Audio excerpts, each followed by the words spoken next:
बिहार में विधानसभा चुनाव होने हैं। ऐसे में सभी पार्टियां पूरी तरह से एक्टिव हो चुकी है। इस बीच मुख्यमंत्री नीतीश कुमार के बेटे निशांत कुमार भी अब पिता के सपोर्ट में चुनावी मैदान में उतर चुके हैं। अभी तक सिर्फ अपने पिता के लिए वोट देने की अपील करने वाले निशांत कुमार अब आंकड़ों से खेल रहे हैं। एक शादी समारोह में पहुंचे निशांत कुमार ने नीतीश कुमार की सरकार के 2 दशकों की उपलब्धियों को विस्तार से बताया। साथ ही जनता से 2025 में नीतीश कुमार को ही वोट देने की अपील कर दी। पूरी खबर की डिटेल आपको विस्तार से देंगे, लेकिन उससे पहले आयुन भारत बिहार झारखंड को जरूर सब्सक्राइब करें। स्वागत है आपका। मेरा नाम ताना अधिकारी है। 2025 में होने वाले विधानसभा चुनाव में भी एनडीए की ही सरकार बने, इसके लिए नीतीश कुमार पूरी तरह से एक्टिव हो चुके हैं। पार्टी के बड़े नेताओं से लेकर के कार्यकर्ता तक को इसके लिए एक्टिव कर दिया गया है। एक तरफ नीतीश कुमार की कोशिश है कि आम जनता से जुड़कर और पहुंचकर 20 साल की अपनी उपलब्धियों और कामों को बताया जाए। इसके लिए कार्यकर्ताओं को निर्देश दे दिया है कि वो आम जन से जाकर जुड़े। तो वहीं अब दूसरी तरफ निशांत कुमार भी पिता के सपोर्ट में आ चुके हैं। अभी तक तो निशांत कुमार सिर्फ पिता के लिए वोट देने की अपील कर रहे थे, लेकिन अब बकायदा आंकड़े पेश करके एनडीए के कामों की उपलब्धियां गिनवा रहे हैं।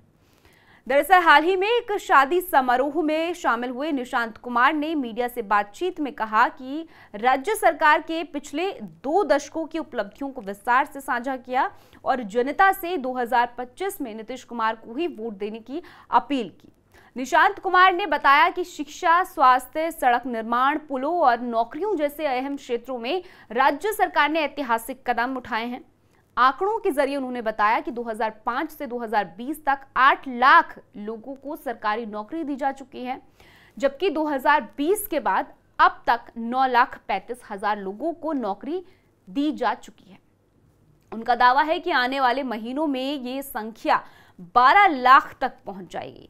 नीतीश के बेटे निशांत कुमार ने बताया कि नीतीश सरकार ने 10 लाख रोजगार देने का वादा किया था।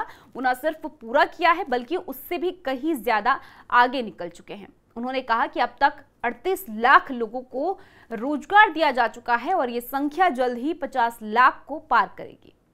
इतना ही नहीं, महिलाओं के लिए किए गए कामों पर भी जोर देते हुए निशांत ने बताया कि पंचायतों और नगर निकायों में महिलाओं को आरक्षण दिया गया है, जिससे कि उनकी राजनीतिक भागीदारी बढ़ी है।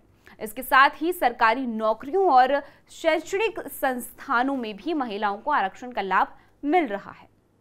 इस साल के अंत तक बिहार में विधानसभा चुनाव होने हैं। ऐसे में इसे लेकर तमाम राजनीतिक पार्टियों में हलचल बढ़ी हुई है।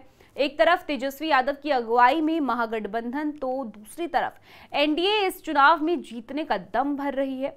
बिहार में फिर से एनडीए की सरकार बनाई जाए, इसके लिए Nitish Kumar full action mode में नजर आ रहे हैं। प्रदेश में लगातार बैठकों का दौर जारी है और अब बेटे निशांत भी पिता नीतीश के सपोर्ट में खुलकर सामने आ गए हैं।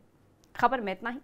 पूरी स्टोरी को लेकर आपकी क्या कुछ राय है, कमेंट सेक्शन में हमें जरूर बताइएगा। देश और दुनिया की ऐसी खबरों के लिए आप जुड़े रहिए आयुन भारत बिहार झारखंड के साथ।